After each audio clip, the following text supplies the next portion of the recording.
Chers élèves, bonjour. Je suis Ndjekos Gajimbe Patrice, professeur de français du secondaire. Bienvenue à la suite de notre cours sur la contraction de texte avec des leçons illustratives d'appui. Nous venons de finir avec les connecteurs logiques. Et à présent, nous allons voir le champ lexical. Puisque nous avons dit, pour pouvoir réussir la contraction de texte, il faut se servir de connecteurs logiques, il faut les connaître, et les champs lexicaux.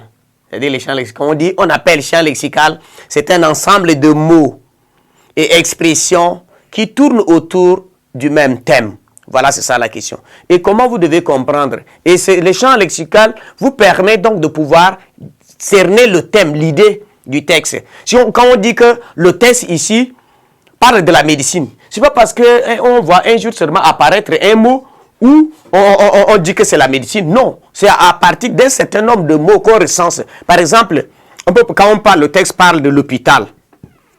Vous voyez hôpital, vous voyez médecin, vous voyez bistouri, vous voyez patient.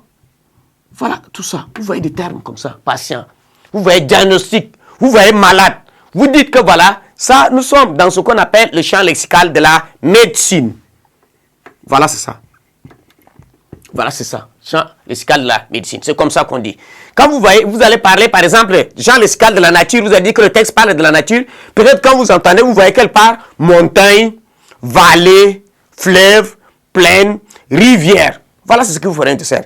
Pour parler, par exemple, du sport, vous allez voir un certain nombre de termes qui renvoient ça à entraînement, performance, record, stade, piscine, voilà, ainsi de suite. C'est ce qui vous permet de le faire.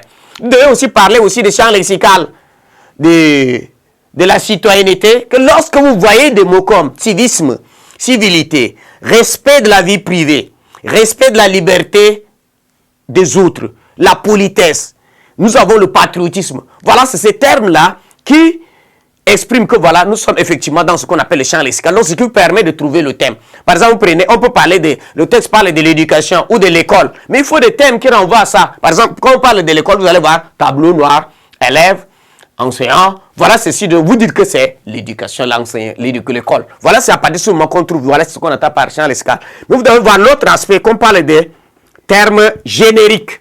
C'est important de vous amener à comprendre un peu les termes génériques qui aident aussi dans la contraction du texte. On appelle terme générique, c'est un mot général qui représente toute une catégorie de mots. Terme général qui représente toute une catégorie de mots. C'est-à-dire, on peut parler de fleurs.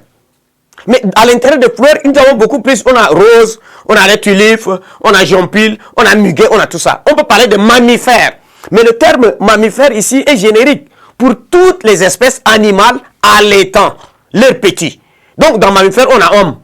On a singe, on a vache, on a cheval, on a souris, on a baleine. Et donc voilà, quand vous voyez ces termes-là, homme, singe, tout ça, vous dites, il s'agit de mammifères. Et là, vous essayez déjà de recadrer. Vous avez trouvé un terme petit qui déjà représente tout. Par exemple, quand on dit homme, femme, vieillard, enfant, on dit personne. Et dans la contraction de sexe comme ça, ce que vous dites, c'est la personne. Ou soit, quand on cite, pour vous les élèves, on dit cahier, bic, crayon. C'est le matériel didactique scolaire, c'est les fournitures scolaires. Donc vous prenez là et vous le résumez. C'est comme ça qu'on essaie quand même de faire le résumé, la synthétisation de ce que vous avez comme idée à développer. C'est ça la question. Et quand on parle de l'animal, animal c'est ce vaste nom. On peut dire cheval, mouton, lièvre, lion, buffle. On dit animal.